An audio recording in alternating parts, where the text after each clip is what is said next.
What up, everybody? It's Double G and John LaRocca here on our second edition of the Fight Game Podcast Moss. We're going to do these once a month. Here I am texting you. Fight Game Moss? What do you think? I don't know. We even started before the year. Like, we jumped the gun. Yeah. These are going to be kind of like last minute, live streams, right? Like we have to sort of figure out what the schedule's like. If the schedule's clean and stuff happens, then we'll go, which will make for a more timely show, which is kind of cool.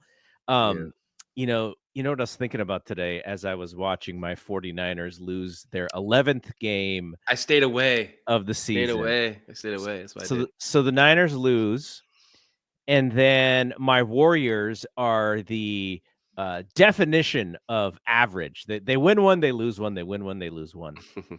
And I just got through this Giants season where it's very similar. Like, they win one, they lose one. They're just basically average. And so my teams, they're just letting me down. But what didn't let me down was wrestling in the Tokyo Dome, and especially one Kenny Omega. Like, Kenny Omega did not let me down like my local sports teams have. And lots of other people didn't let me down. But before we get to that, I just want to mention, again, shouting out Paul Fontaine and Jeremy Feinstone for joining Fight Game Podcast last weekend. You were out of town. You're pretty much done with your holiday season family stuff. So, but yeah, so shout out to those guys. And then also on Thursday night, Friday morning, we'll be back on the Fight Game Podcast on F4W Online, and we'll be able to talk about something that we'll do a little bit of a preview of today, which is the Raw on Netflix, which seems to be like a pretty gigantic show at this point. Wow. So, yeah. All right. So, why are we here? Well, we are here because we are going to give our report cards for Wrestle Kingdom and Wrestle Dynasty. So why don't we just kick into that right now? All right, it's time to go to school, son. Come on, get your hands up, man. You need an interpreter? It's time to go to school. All right, before we even get to the actual report card, what show did you like better? Did you like Wrestle Kingdom or did you like Wrestle Dynasty better? I felt like they're kind of on that, felt the same to me. I think Kingdom felt a little bit more, the crowd was more energetic for it, I think, than Dynasty was. Mm-hmm. Of course, Dynasty had probably the best match of the weekend, obviously.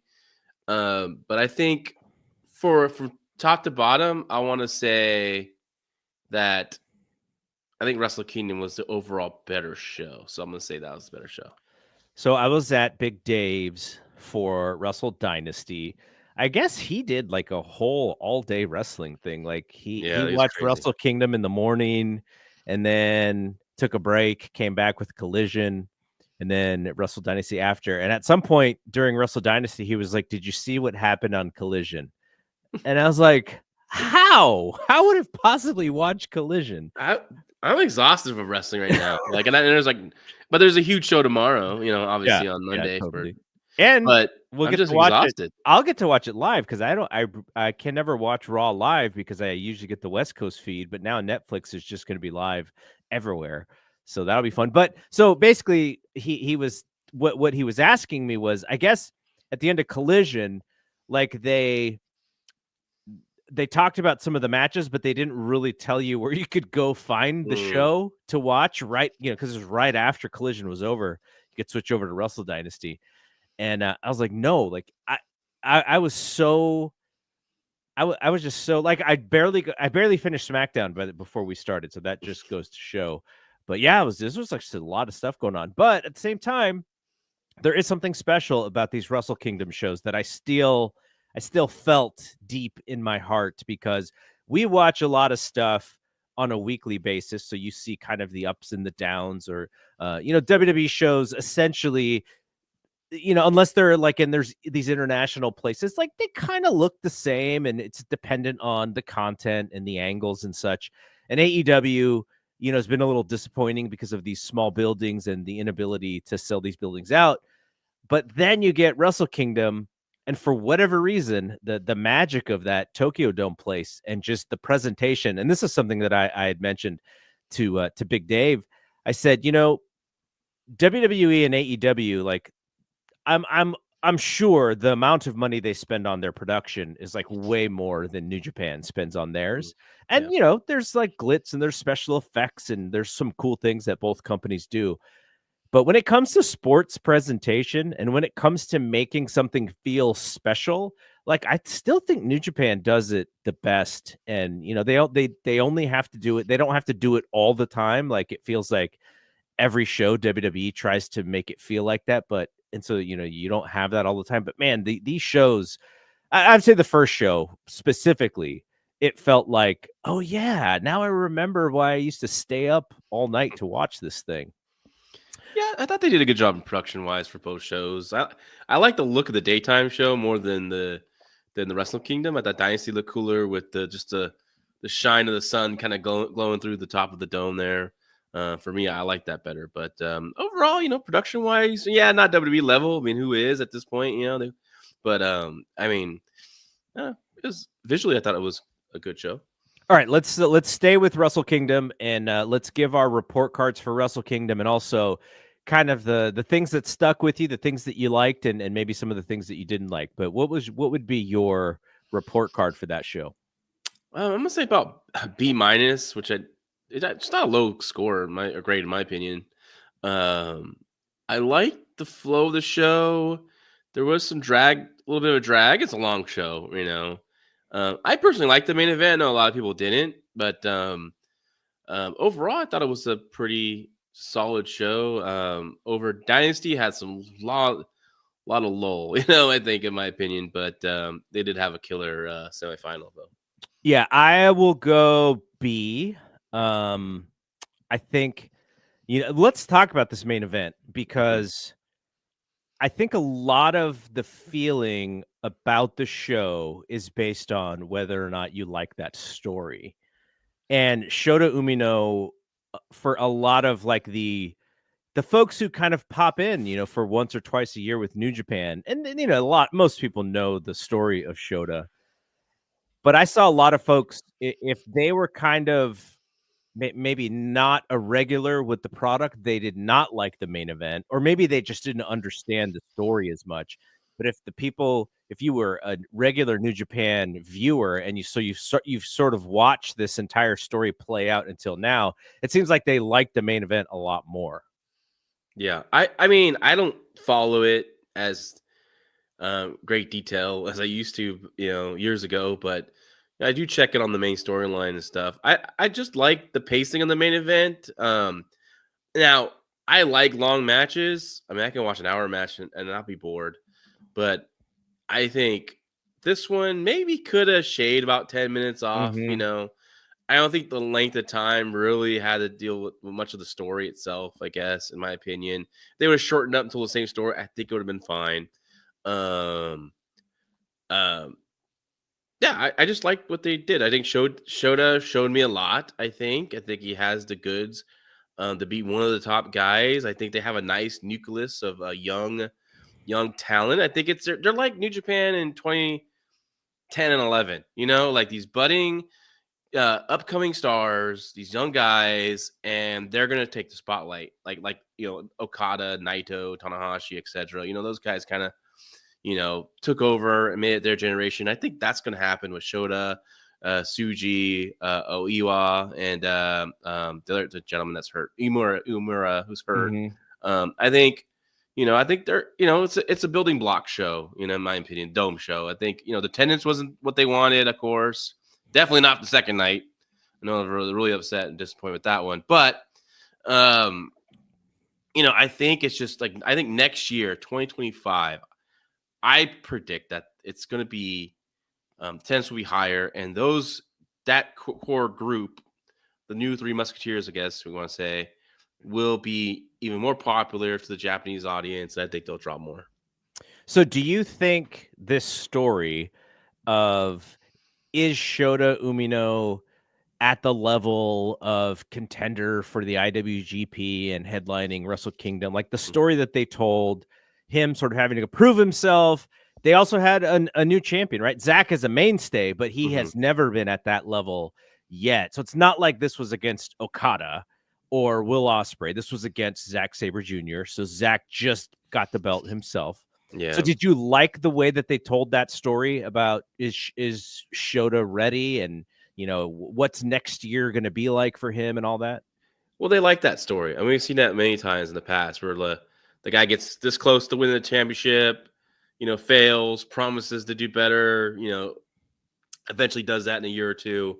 So I like the story. I think Zack Sabre Jr. I like as champion, but I don't know what it is, but I don't feel the aura of like this, granted, he has to follow Okada, Tanahashi, even Naito at his peak. Not this last Naito, unfortunately, but Naito's reputation though is super popular in Japan. So I thought Zach I don't think it was Zach's best performance, honestly. Actually, I liked him in the match with Ricochet better the second night. But Shota, I think he's going to be fine. I think they're kind of doing like this, will he go dark or will he, go babyface kind of thing? He's kind of teased. I like the stuff when he was kicking Zach down on the apron, and his dad, Red Shoes is pulling him away, disciplining him basically. But then he's like still behind his back doing more. I like that, So there's a story there that I think the New Japan fans can follow. And what about him riding the motorcycle out? I think it's cool, This should have been a Harley, in my opinion, or maybe it should have been one of those just like I don't know, fast was it those ones where you're kind of like, I don't know, those kind of Honda or something like that, or Mazda, like, and just zooming through. But I don't know, he has something. Now I would tell him to grow his hair out again. That's what I would tell him right away. But I think he'll make like I like the idea of the story. There, like you said, there's growing pains, and and the fans who are checked in are going to be there for that entire story. And it wasn't necessarily the year for sort of, international fans who don't check in often this wasn't the year for them to go, oh, wow, this is a great product. It's a building block year. But then that's what Dynasty was for, right? Dynasty was for the fans who could check in and maybe subscribe to World to watch the show. So I'm into the journey, but as a match, I was waiting for that moment. I was waiting for that special Wrestle Kingdom main event moment, that magical thing that I was going to remember, that we did get from Kenny Omega, even though it wasn't the main event the next night. And Gabe Kidd. And I didn't feel that during that match. Even though the match was really good, I just never felt like that, oh my gosh, it's 4:00 in the morning and I can't, I'm not ready to go to sleep because of what I just saw. Like that, I didn't get that from that match. So. Yeah. All right. What are some other things that you liked about that show? That's a good question. Now thinking about all these matches now are blending in because I watched so much wrestling. Dude, I'm pretty exhausted for wrestling, but I will say, it was kind of interesting because they led. Well, of course the Rambo match was God, that was one of the worst matches I've ever seen. 30-minute battle royal, but they opened with a ladder match. I'm so sick of ladder matches in of themselves, and there were some sick spots, but ultimately they got to where they need, and there was some good stuff in that match. But yeah, not anything I really needed to see, but they needed to get those teams on, and that was the way they decided to open up the show. It should have just been a singles match. I mean, a straight up tag team match. I think Fujita got kind of screwed. I know he went up there and got the belts down, but it kind of took away from their moments because of stunts. It got crowded. I know you're trying to fit everyone on the show, or people want to be on the show, so they wanted this match to happen. But they should have just kept it, straight up tag team match, and I think it would have been a better match, obviously. I did like Takeshita and Shingo, though. No, that was good. Yes. I liked the Ishii match better on the next night. I thought they were both good, though. And then what did you think about Suji and David Finlay? I thought it was a pretty good match.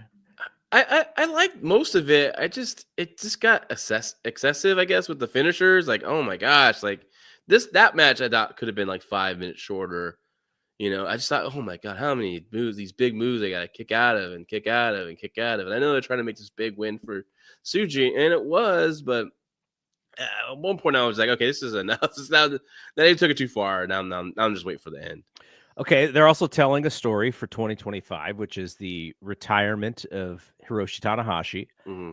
And the first match that he did was on Wrestle Kingdom, and it was a lumberjack match with Evil. So all of the nonsense that you expect out of that match, but there were also lumberjacks who kind of staved off all of the bad guys.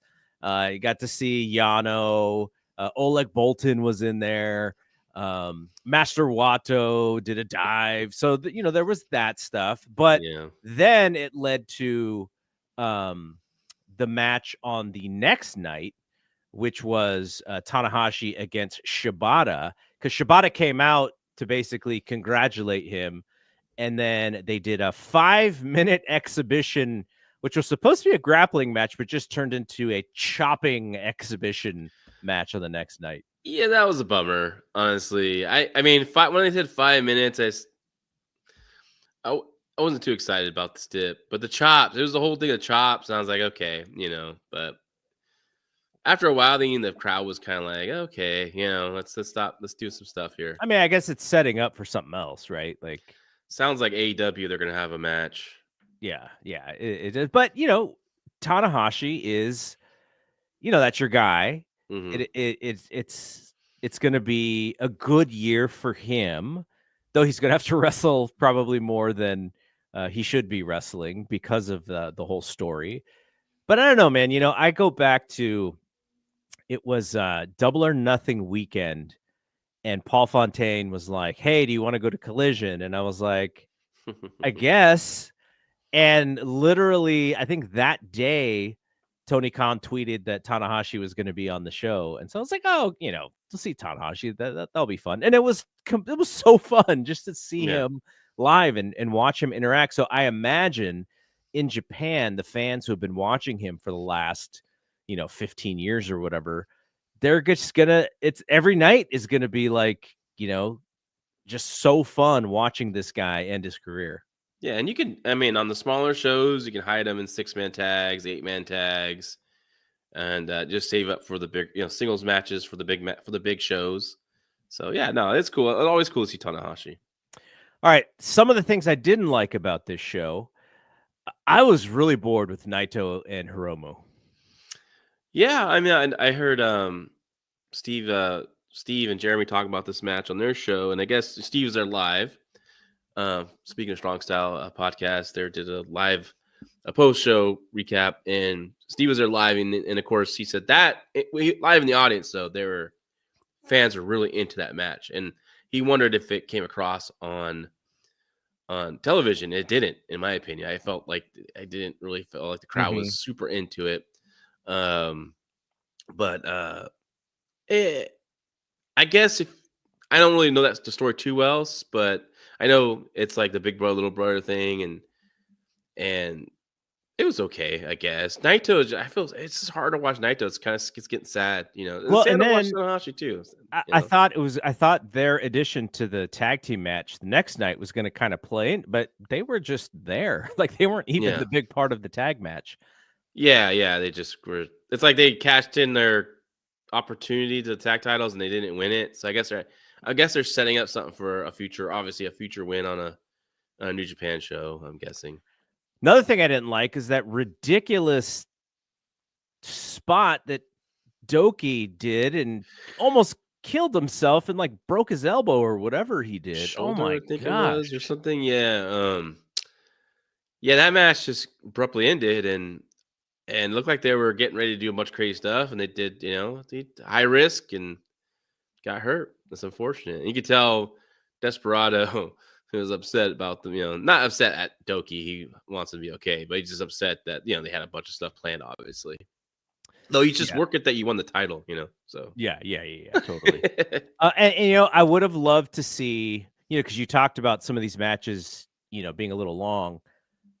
I would have liked to see a few more minutes of Iwatani and Azumi, because they had to basically do the whatever match that they had planned. They had to just basically put it on fast forward and just get through everything so quickly.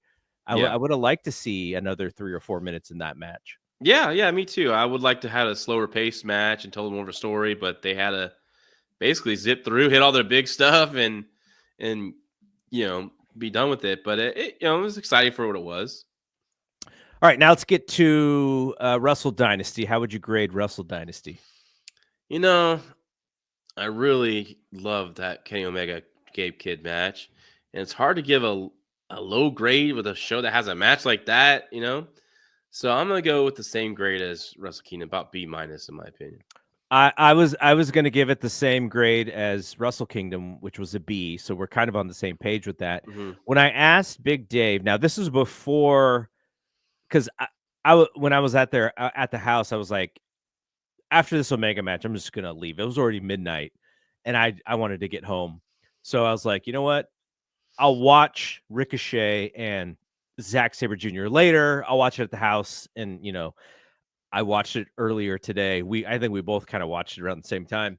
Yeah. And I asked Dave, I said, okay, which show was better, Wrestle Kingdom or Wrestle Dynasty? And he said he thought Wrestle Kingdom overall was better, even though Wrestle Dynasty had the 2 best matches. So whatever about the pacing or the stories that they were telling on Wrestle Kingdom, he liked better. I don't know if it's the same answer after the Ricochet match, but I think they were comparable. The one thing I will say that you've already kind of alluded to is there was about 8,000 people less, it sounds like, for Wrestle Dynasty.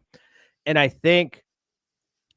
don't know if this is why Chris Charlton dialed it up and tried to be Paul Heyman, WCW announcer. Yeah, apparently he's hot water for that one, so we'll see. We might have to see Chris Charlton for a little while.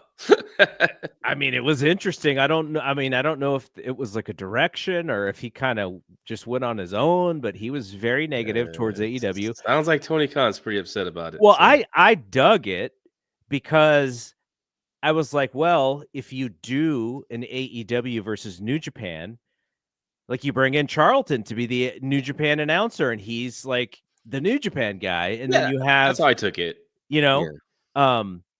So a lot of people thought it was a negative because it took away from the matches. No. I didn't feel that, but I was also just getting a kick out of it because I was like, oh, they're kind of leaning into this, Chris Charlton is being a version of Jim Cornette or whomever, put whatever podcaster that is negative towards AEW. And I thought it was like, okay. I was like, oh, this is interesting. Because New Japan, like, if you think about it from the big picture, we just talked about them not even really advertising Wrestle Dynasty where you could get it. They didn't really advertise Kenny Omega's match too much either. They had some video packs about Kenny Omega himself, but not about the show.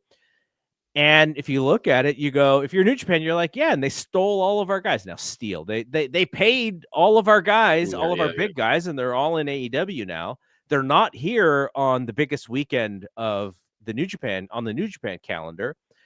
No Okada, no Ospreay, no Jay White, Jay White would have been perfect on Wrestle Dynasty. I actually really missed him. I was like, man, he should be on the show.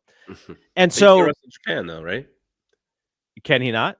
That's not the stipulation that he lost. Oh, is that the Eddie Kingston stipulation? Yeah, that's what I thought. I remember. But anyway, the point is that New Japan fans may kind of feel like how Chris Charlton felt, even though Chris Charlton was probably mostly in kayfabe. I don't know how many. I don't know how much kayfabe it was, but I think he was dialing up because I think he was playing. I think it was like 50-50. Some of his stuff was from the heart. I think some of it was playing into that New Japan versus AEW match, that Kenny Omega Gabe Kidd match. So yeah. So, anyways, I thought it worked, but it only works if the story is that there's for this sets up Forbidden Door, and Forbidden Door actually has some stakes to it. If it is AEW versus New Japan at Forbidden Door, then I go, oh, what Chris did was awesome. But also, the other thing about it, what he did that I actually thought was good is the fans saw Gabe Kidd as the babyface in the match with Kenny Omega. And the people watching, the U.S. audience watching, probably didn't see it that way. And so he was really leaning into it so that they understood how the Japanese fans saw it. So I thought that was really good. But anyway, I like Chris. A lot of people don't like Chris, but I dig him. So I got a kick out of it. So I guess we do have to talk about the Omega Kid match. It was a lot different than I thought it was going to be. Cause I'm not gaga for the garbage stuff, right? Because we saw a lot of chair shots.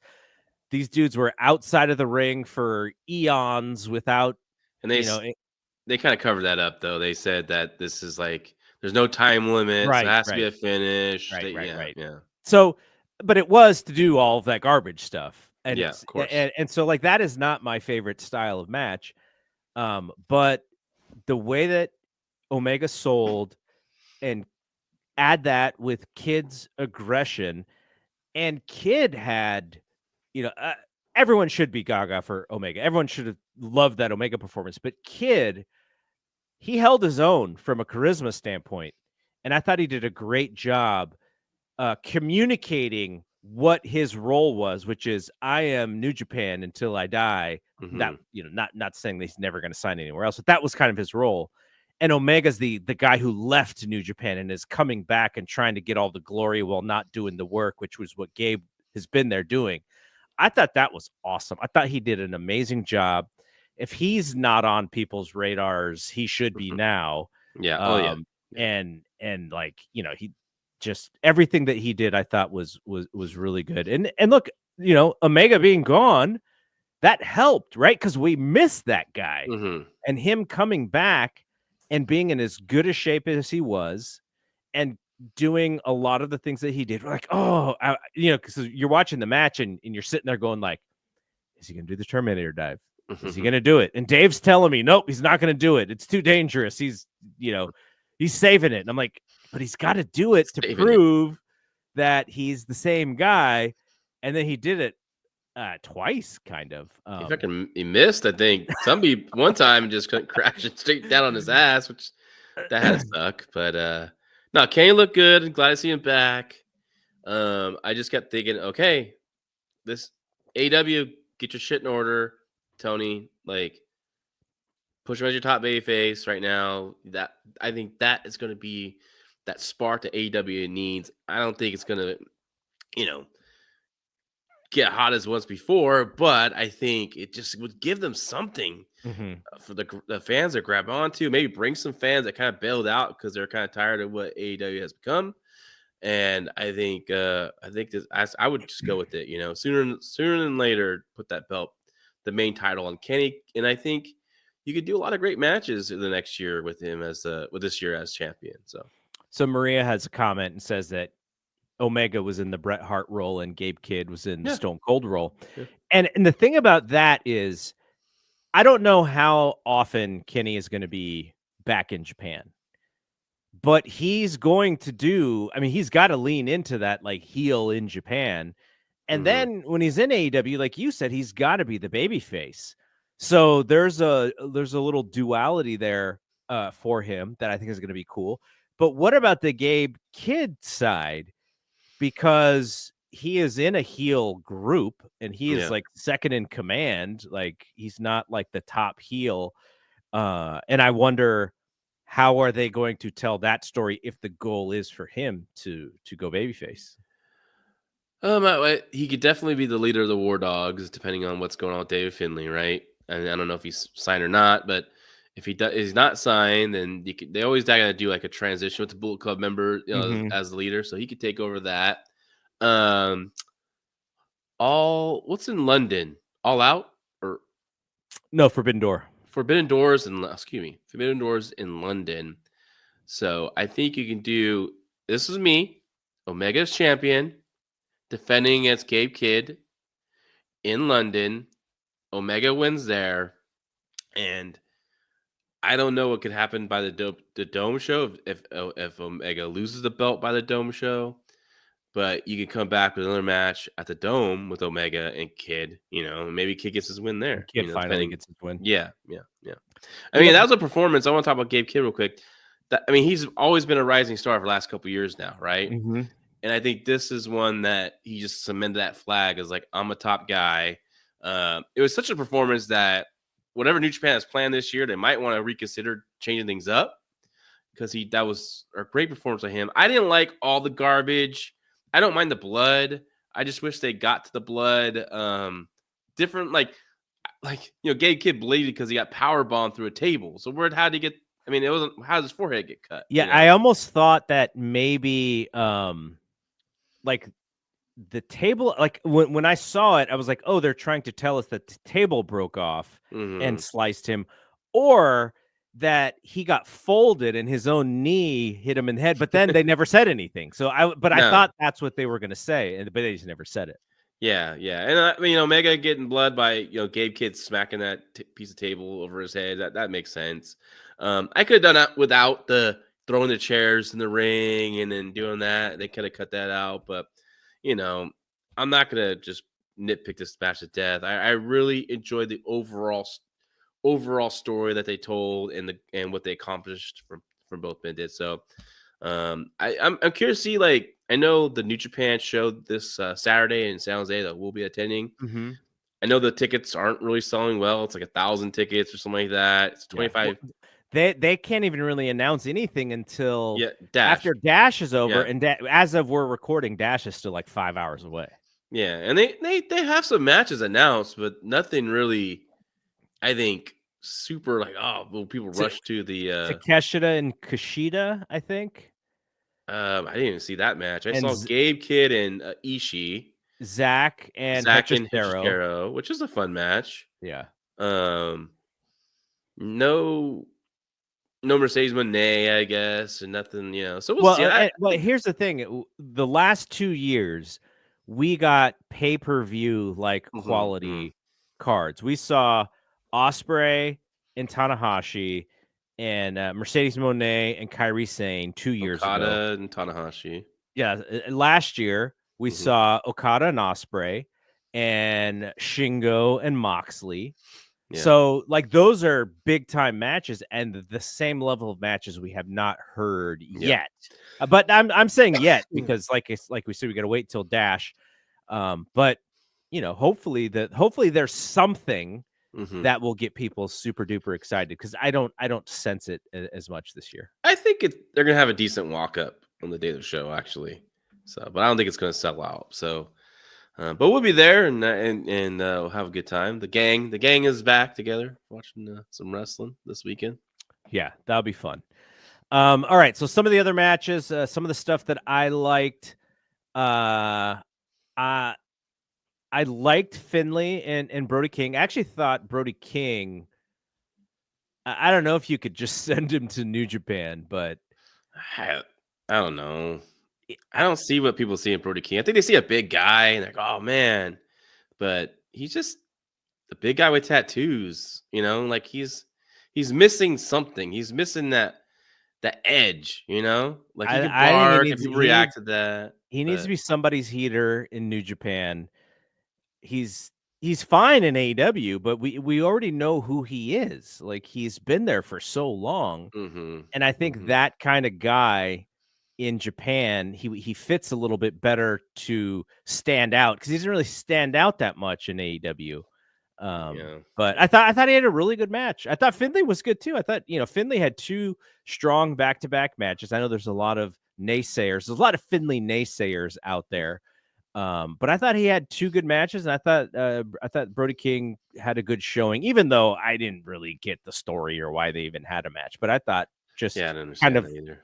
Put together, all the things put together, I thought they had a good match. And it was like, for the Japanese fans, like, okay, since Brody King, we know who's not a guy that's featured on your show as much, or a top guy. So, but I like Finlay. I don't know why people don't like David Finlay. I like his work, and I think he, he's really grown as a worker, and I think he's, I think he would benefit either AEW or WWE if he decides to go that route.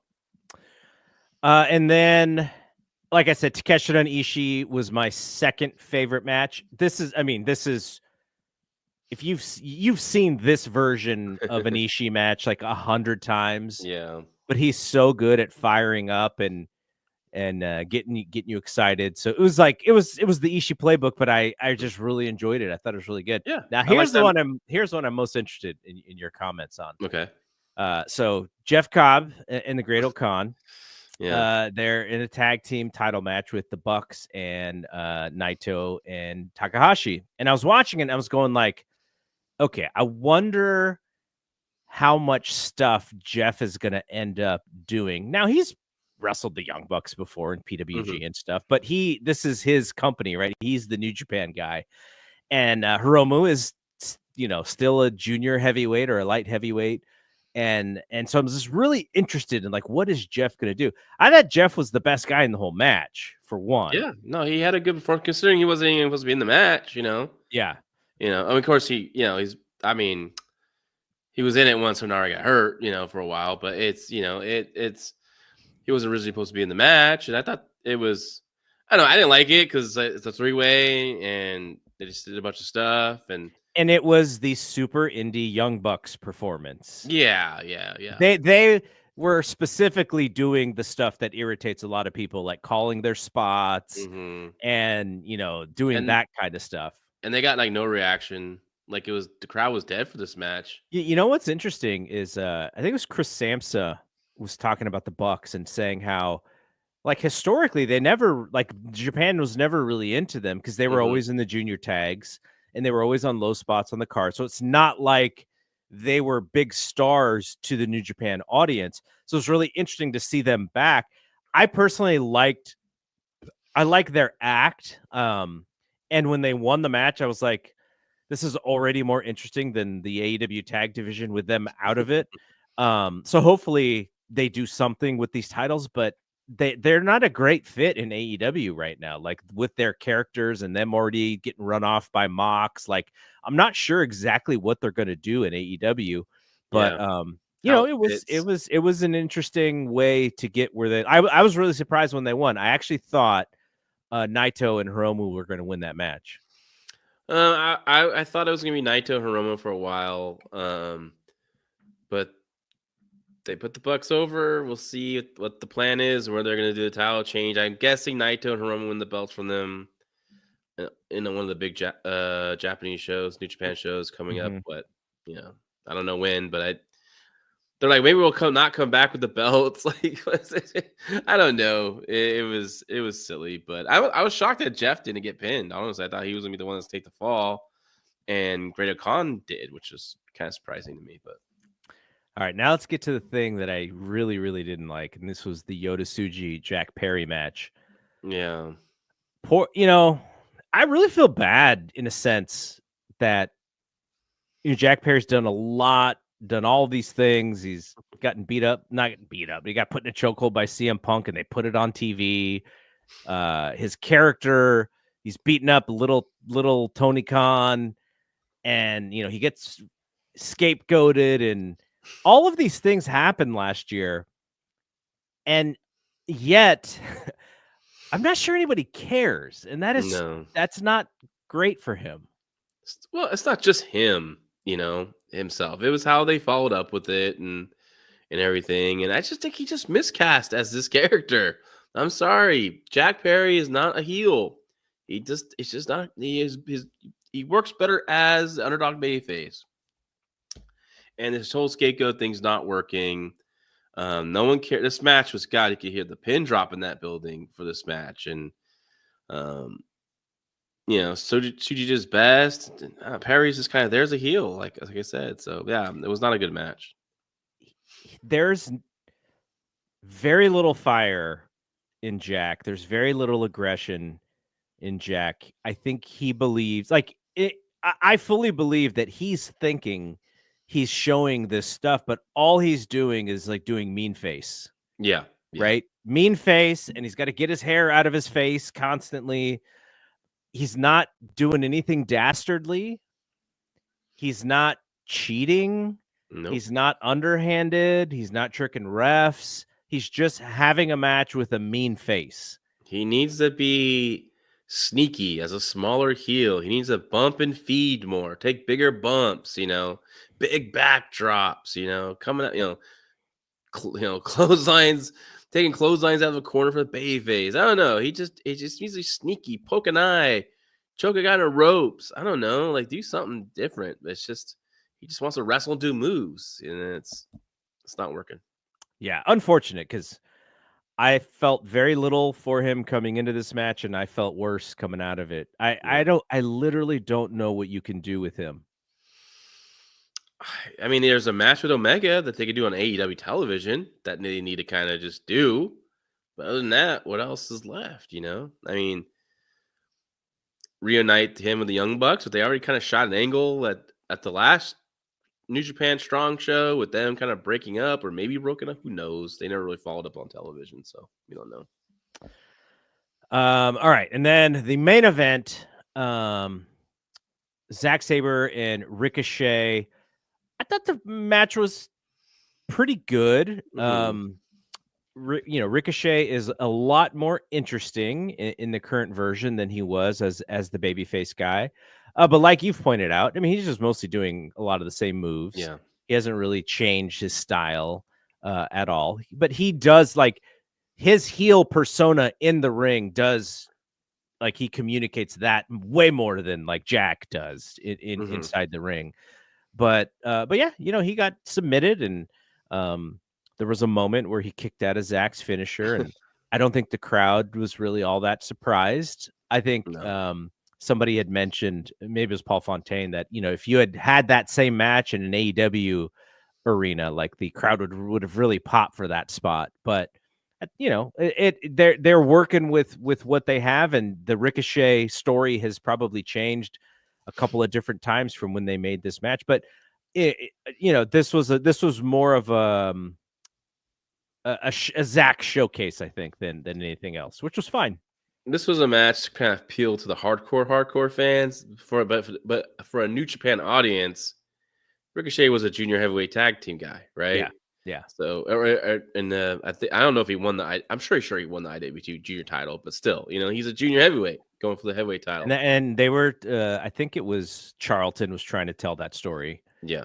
About, it's a different version of him, all that stuff. And I think Zach had more of an edge in this match to him than he did the night before, which I liked seeing. I didn't like the finish because it kind of like, it was a verbal tap and it kind of looked like it's kind of came like, wasn't built to, it didn't feel like it was, oh man, like, is he going to tap? He's going to tap. And it's kind of just, you can't even, I think the camera was behind Ricochet's head, so you couldn't even see him verbally submit. So that didn't come off well. What did you think of? Well, I will hear your opinion on this. Mercedes Moné versus Mina Shirakawa. The problem with this match is we just saw Mina lose to Toni Storm in a not all that competitive match. She is way more of a character, of a personality than anything else, and I think she's a good personality. She's very attractive. She's very bubbly. She's got that great personality. And I haven't seen a ton of her. I know there's a lot of people that like her wrestling, but I haven't seen that transition inside the ring. I like the outside the ring stuff. I haven't seen much from the inside the ring stuff. And there was a couple moments in that match where they were not on the same page. Like there's a moment where Mercedes just like sitting on the top rope, which felt for like 10 seconds. They didn't do anything. I just thought the psychologist match was all off. Like, okay, I know Mina has a figure 4. I know her working on the leg, which is good. I like that. But why, Garrett, if your knee is hurt, why would you continue to do moves with your knees? Like, I'm just like, okay, I can understand, like, you desperately had to use your knees, maybe put your knees up because, you're injured knee up, to block something, and holy shit, or, oh, damn, I had to do it to, to counter that move. But, like, she kept constantly going, Mercedes, that is, kept constantly going to double knees. She did a Meteora, and all of a sudden she's fine, but then she sells again. It was a I thought that match sucked. Honestly, I thought that match I didn't like it. really needed a producer and not Mercedes Moné. Like that's what I thought. And Well, then, we just came off of 2 matches with Mercedes and Statlander, who's a much better opponent for her because she's bigger and she's more powerful.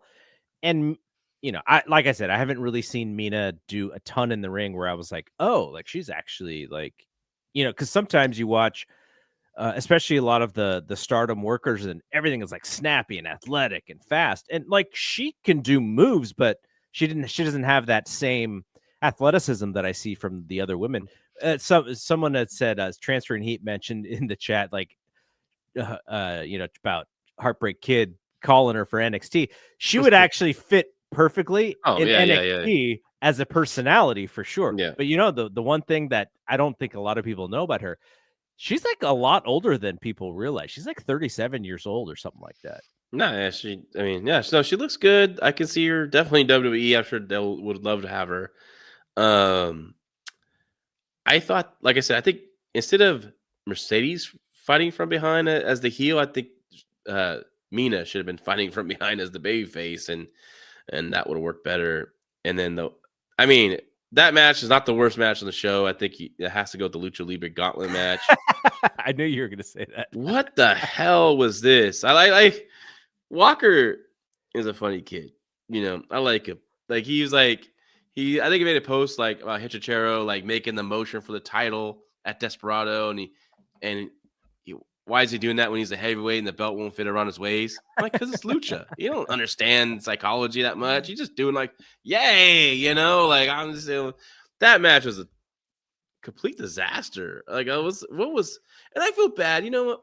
I think CMLL should have had a better presence on the show. Like it's like they're like, oh, New Japan, AEW, CMLL, Stardom, and it's like you just gave it's like you gave them like a little I don't know, trinket of a thing to do on this show. Well, what about ROH's? They were on the pre-show. ROH had Athena taking a pin.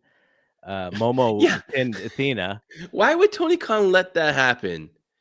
Like, okay, if you yourself has built up Athena's been undefeated for 2 years, and you get let beat on this fucking show to set up a match at Stardom, give me a break, dude. Ugh. Yeah, I don't know. Maybe he thinks that then Momo will come to ROH and they'll pay it off. That'll be big. My God. All right, we're gonna check in with some stuff that we watched. SmackDown. I did get to see it, and there was a Tiffany Stratton winning the title here. And then we'll check in with NXT on Raw before we get out of here too. And on the cool check-in. All right, so NXT on Raw? What are you telling me? What? You said NXT on Raw. I'm like, what are you talking about? Raw on Netflix. Yeah, Netflix Raw. I was like, hey, what's going on?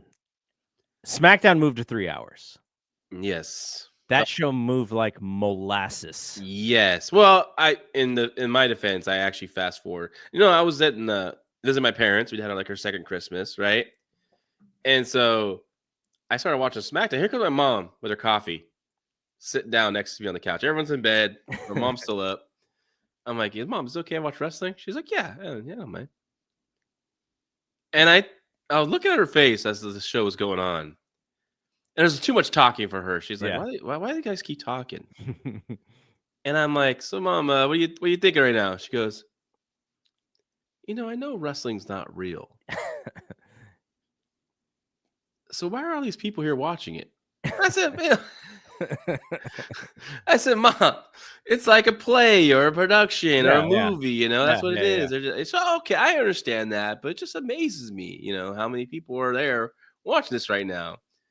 And then an hour in, she's like, all right, I'm tuning in. She was not hooked by what was on the television.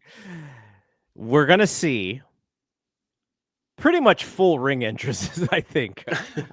I think that's part of the time padding to make it 3 hours is you're going to see long ring entrances because Cody starts out the show and Drew McIntyre's music plays.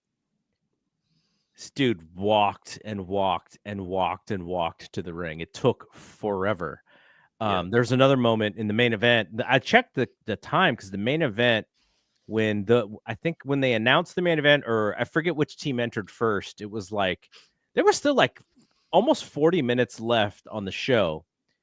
And then so they went to commercial, and then I skipped around and I was like, okay, I want to get to the match starting.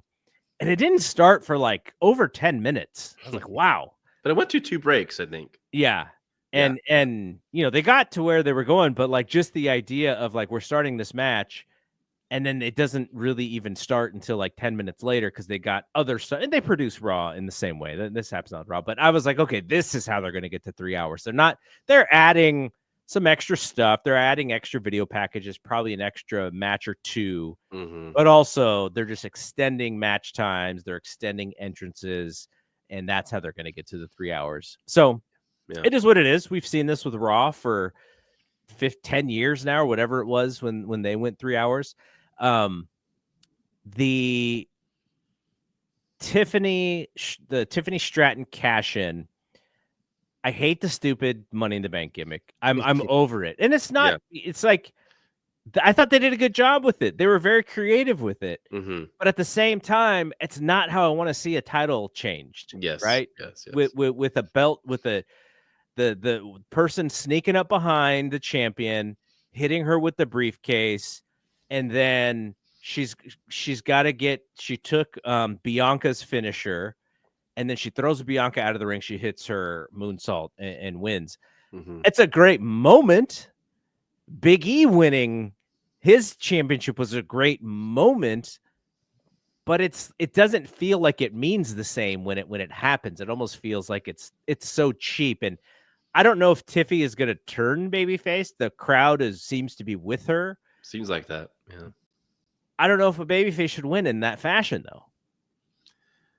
Yeah. I mean, but they have in the past, and they've been teasing this because there's been the way Nia's been treating, Tiffany as well. So this has kind of been built to. So I thought, I don't think, you didn't watch the Nia Jax match in full, right? I watched most of it. I mean, there were some moments that I skipped through it, but I thought it was pretty good. I thought that was a really good match, all things considered. I think Nia was the better worker of the two, and I thought she was fantastic in that match. Actually, I really give her high praise in that match. Nia low key takes some crazy bumps that I'm like, how does she? You're a pretty large woman taking these crucifix bombs and stuff. Like, I thought Nia has her issues. She's not Kurt Angle, but like she's improved. I think she's a good character.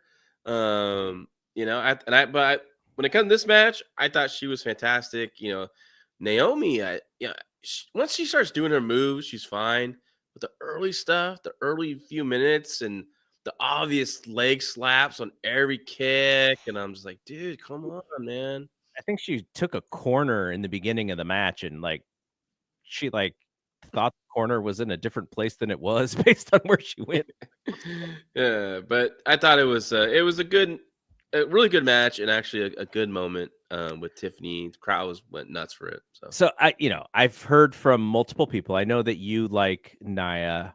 I know Paul is really big on Nia. I've watched her live.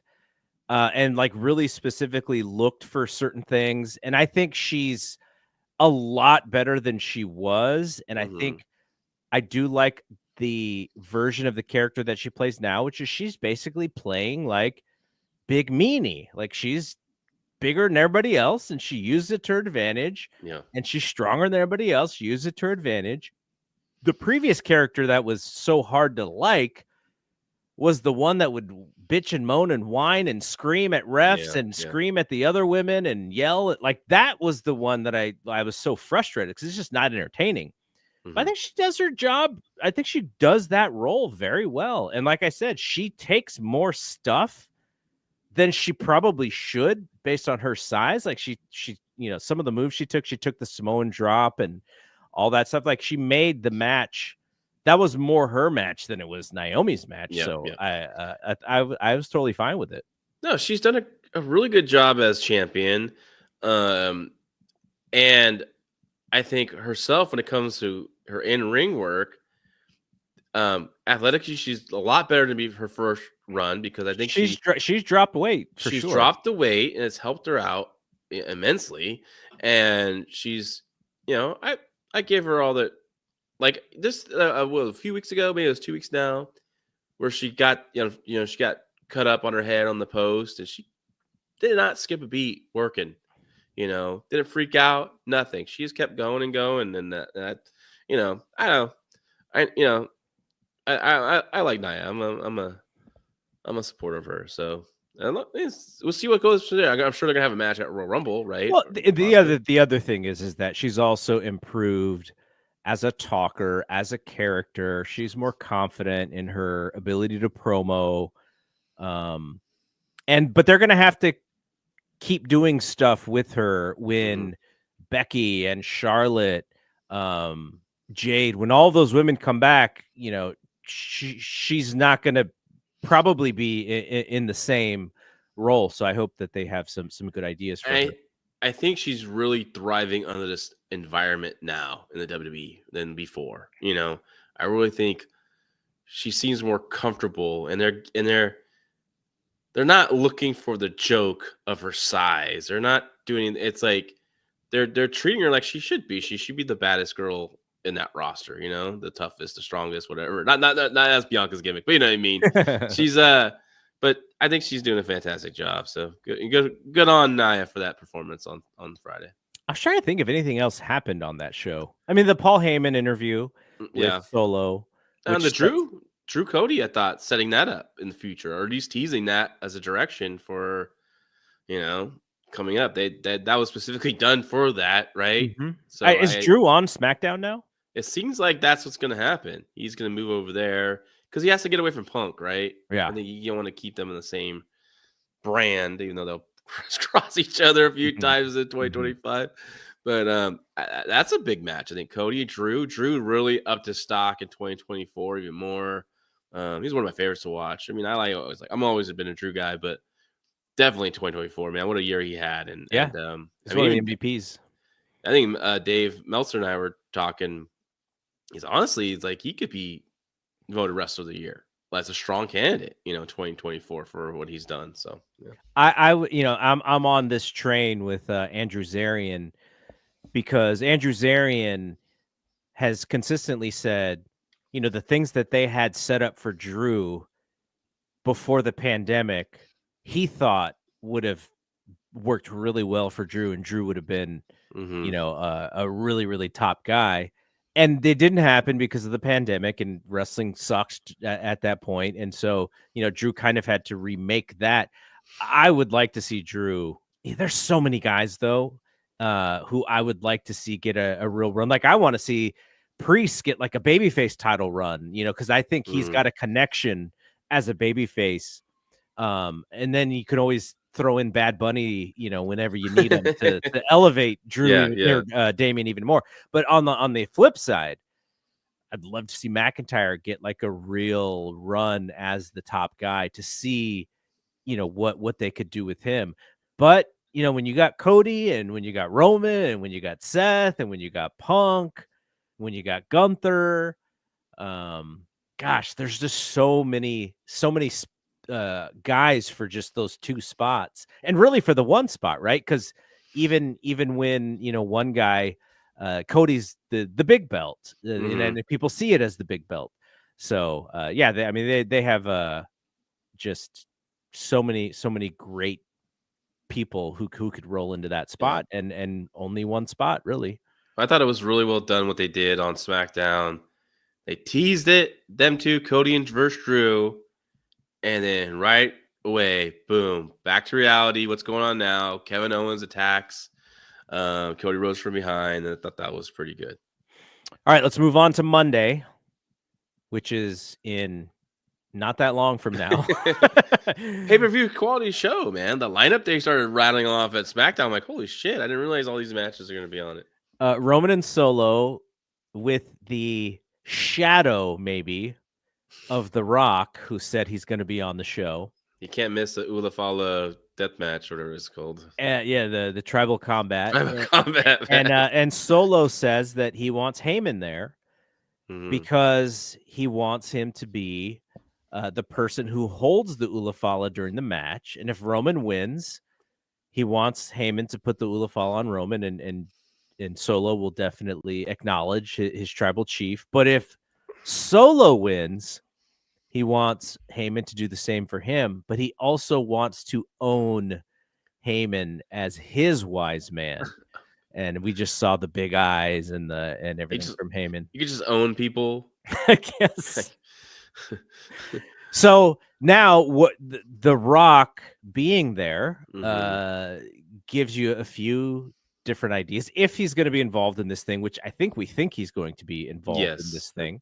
Sounds like it. I've heard a few different fantasy booking ideas, one of which that Solo loses the match, and as he's about to put the Ulafala on Roman, Rock comes out.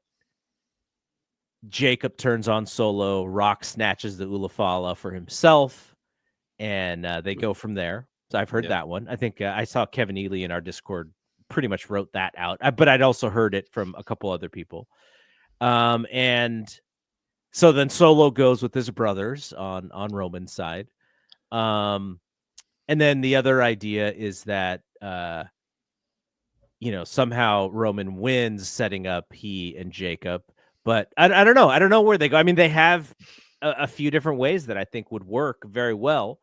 But it also is going to be about if Rock's going to actually wrestle at WrestleMania. Yeah. I mean, he's probably going to be there for one of the nights at least. I can't imagine he couldn't show up for a couple hours, but whether or not he wrestles is a different story. Yeah, I mean, and then like, how available will he be from, now to WrestleMania to do stuff with? They're going to tease a match with Roman, So I assume they're going to tease a Mania match. I'm guessing versus Roman has to be. They have to finally do that one-on-one match. And then I know there's a lot of rumors. What is it? Cena and Cody for the title, which is, I think it's a great match to do, especially this last year of, Cena's run. Cena and Tanahashi, man. Well, it's like levels, right? There's like John Cena's last year in wrestling. Wow. There's Tanahashi's last year in New Japan wrestling. Wow. And there's Jeff Jarrett in AEW.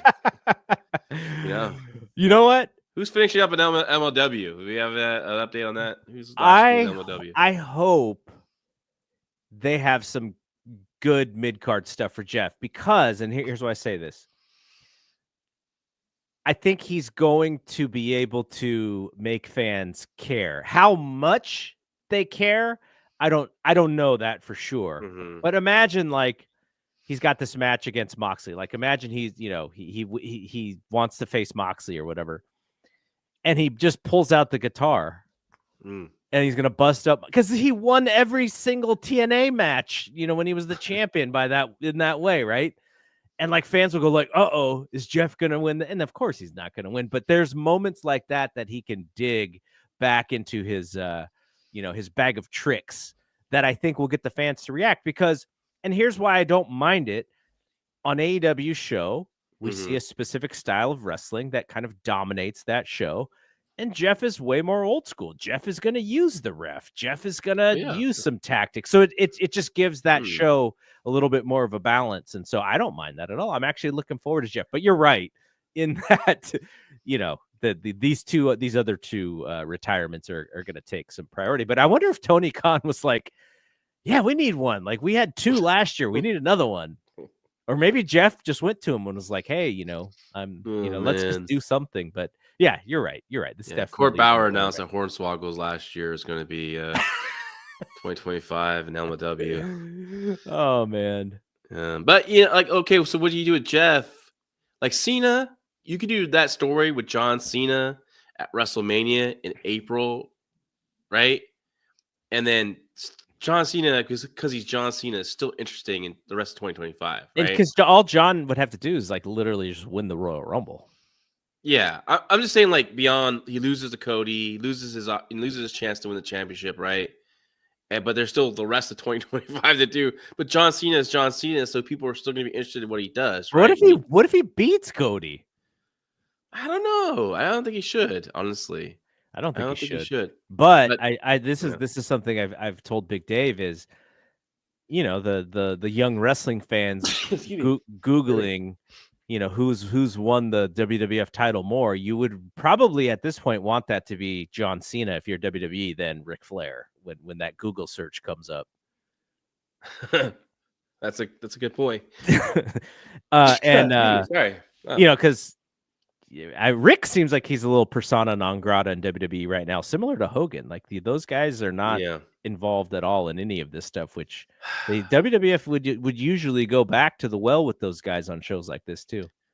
I mean, I heard something to do with Hogan's coming back or doing something. But anyway, they didn't do anything in Saturday Night's Main Event. And that was Hogan's show. That was shocking. I don't know. Well, there was a Republican Party on New Year's Eve. Oh, God. You think?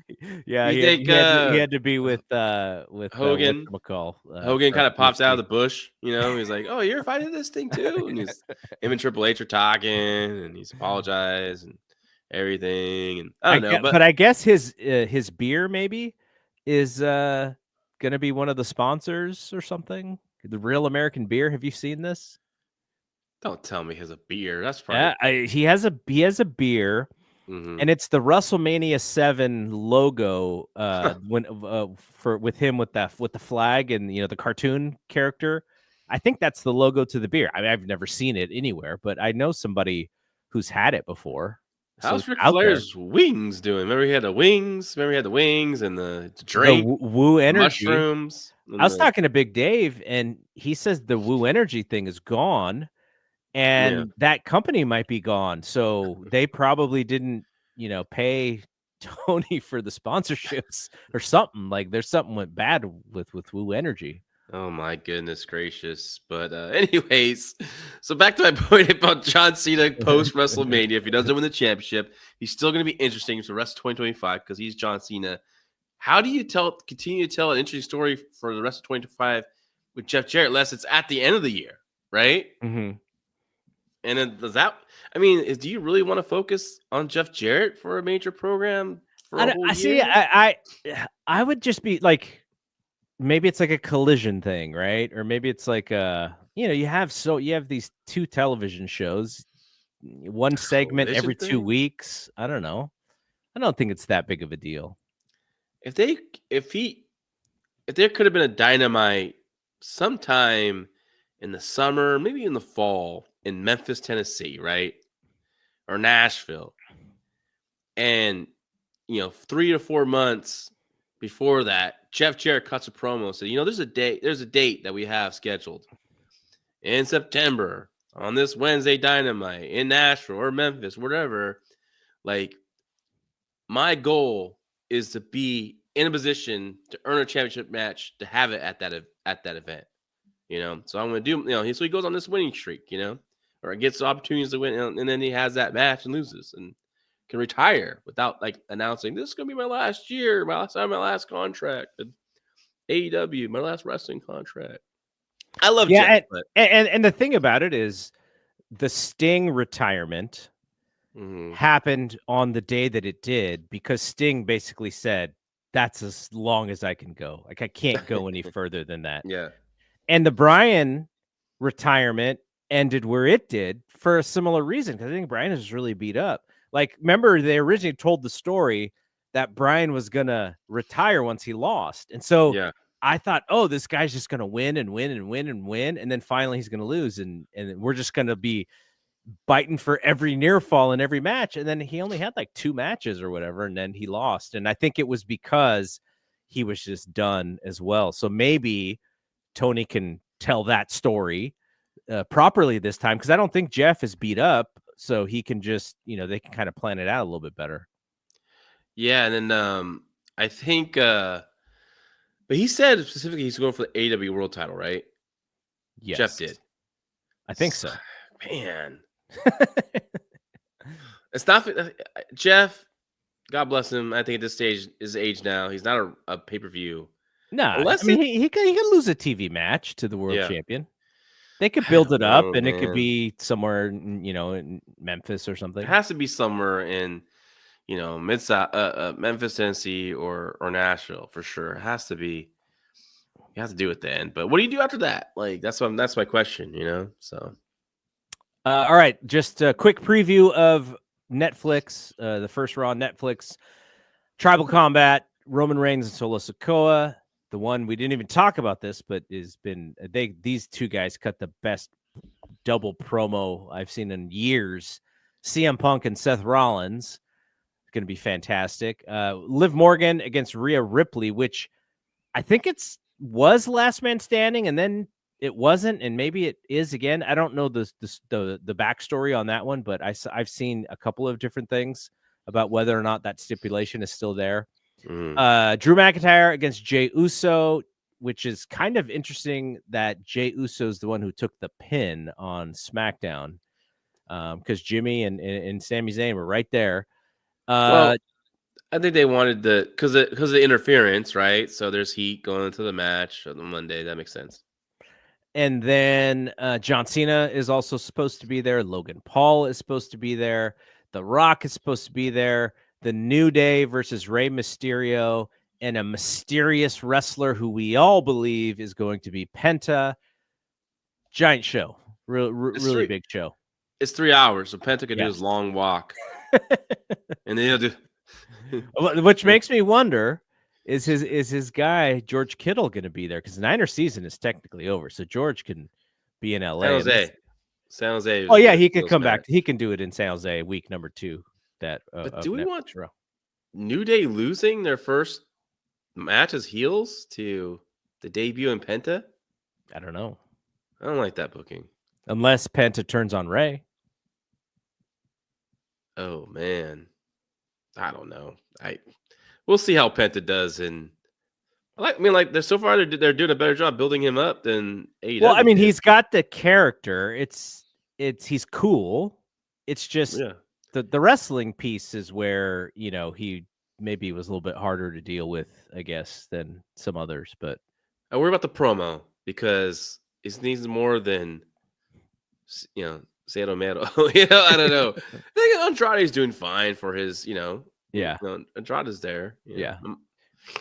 Yeah. All right. So, good second show here, kind of impromptu, but still some good stuff. And like I said, find us on f4wonline.com on Thursday night, Friday morning. For the regular edition, the OG edition of the Fight Game Podcast. And we'll talk a lot about Raw on that show. And of course, Dynamite, like always. But we don't have to talk about Wrestle Kingdom and Wrestle and Dynasty, though we will preview the San Jose Battle in the Valley if there are some shows coming out of Dash that are worth mentioning that we didn't mention today. So all righty. That'll be it from here. So for John LaRocca, I am Double G. Thanks to everyone who was in the chat. There's some regulars in this chat now. I'm really digging the folks who were in the chat. Maria and Transferring Heat and Fernando. Who else was in there? There was a couple other people in there, but anyways. And Logan James was in there. All right. For John LaRocca, I'm Double G. To everyone, thanks for... No, that's the Dave Meltzer Wrestling Observer sign off. We got to do the Fight Game Podcast one. All right. For John, I'm Double G. See you when we see you. Peace.